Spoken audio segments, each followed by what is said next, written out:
राहुल गांधी जी उत्तर प्रदेश में अपनी यात्रा को लेकर के आ रहे हैं। राजनीतिक दल हैं, विपक्ष है, उनको अपना काम करना चाहिए, अच्छी बात है।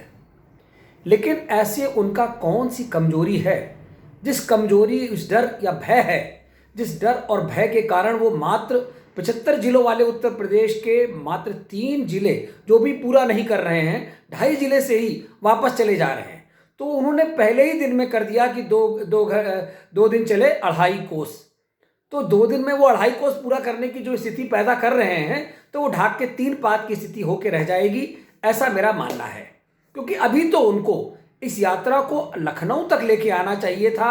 आप लखनऊ में आते, यहाँ आकर के अपने कार्यकर्ताओं को जोड़ते, जो उनकी पार्टी वेंटिलेटर पर है उसके अंदर प्राण फूंकने का काम करते, उसके अंदर ऊर्जा देने का काम करते, वो ज़्यादा बेहतर था, उसकी ज़्यादा आवश्यकता थी। लेकिन ऐसा उन्होंने नहीं किया। जहां तक उनकी बहन यहां आ चुकी हैं, प्रियंका जी, और वह अपनी पूरी जोर आजमाइश करके यहां से टाटा फिश होकर के वापस जा चुकी हैं।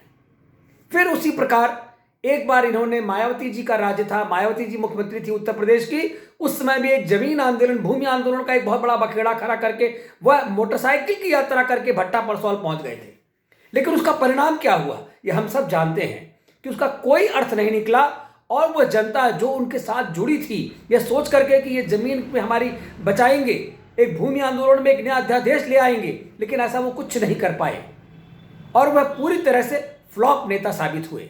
तो मैं ये मानता हूं कि जो फ्यूज बल्ब है वह नहीं जलता, और ये एक फ्यूज यात्रा, कंफ्यूज यात्रा साबित होगी। जहां तक उन्होंने विपक्षियों को पत्र लिख करके उनसे सहयोग मांगा है, लेकिन यहां भी उनकी दूरदर्शिता काम नहीं आई। उनको कोई भी विपक्ष का नेता अपना नेता मानने के लिए तैयार नहीं है। तो सबसे पहले जो इनको अपनी स्वीकार्यता को लेकर के ही प्रश्न चिन्ह उठा हुआ है कि राहुल कोई स्वीकार्य नेता नहीं बन पा रहे हैं, और वह पूरी तरह से कंफ्यूज है। जब तक कोई व्यक्ति की नीयत साफ नहीं होगी, उसकी नीति नहीं होगी, उसके पास कोई विजन नहीं होगा। अगर ऐसा इनके पास विजन होता तो निश्चित तौर पर अपनी विजनरी बताते कि वह क्या करना चाहते हैं।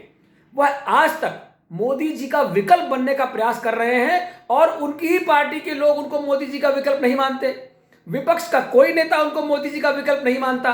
तो जब वह देश में एक वैकल्पिक प्रधानमंत्री के रूप में भी तैयार नहीं हो पा रहे हैं, उनको लोग अपना मुखिया मानने के लिए तैयार नहीं हो रहे, तो मुझे ऐसे में लगता है कि यह यात्रा पूरी तरह से फ्यूज और कंफ्यूज और फ्लॉप यात्रा साबित होगी।